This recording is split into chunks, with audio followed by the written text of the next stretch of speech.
Karaza taşlar bile vakoşlu hayrana boyan nurana ayım nurana ayım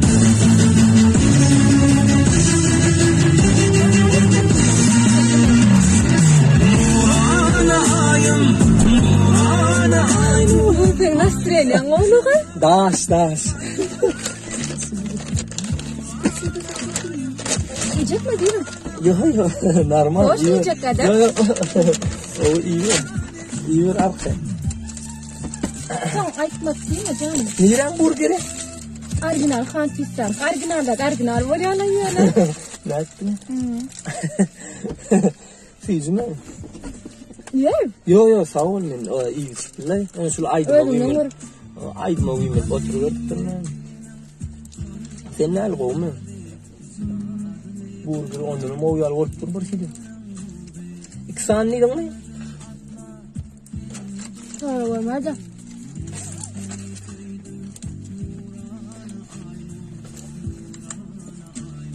Yiyecek mi hayır yok? Yok normal ne buluyor lan. Burada da diş laf var. Yok buluyor normal. Böyle.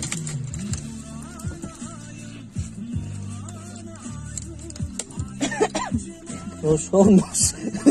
Hayırlı yanadır nos.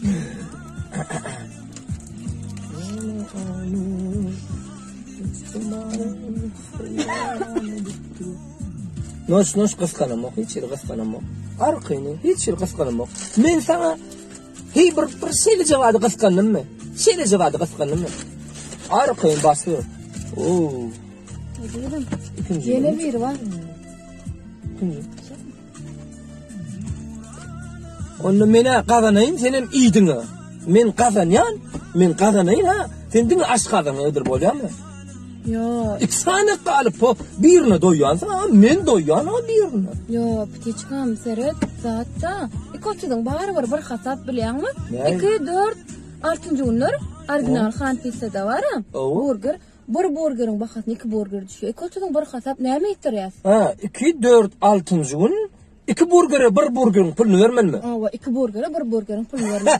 Dasta. Dem çıktaycı demek mi? Ne mi fikirlen yani? I think killisinden aylanayın. Onda 1. 3. 5. gün burger yiyemzok. 2, 4, 6 han pizza gideceğiz mi? Triyalı. Öldür getirelim. Onda dava 2, 4, 6. 1, 3. Yo 1, 3, 5. Stop. Böyle mi? Böyle. Onda gittik. Gittik.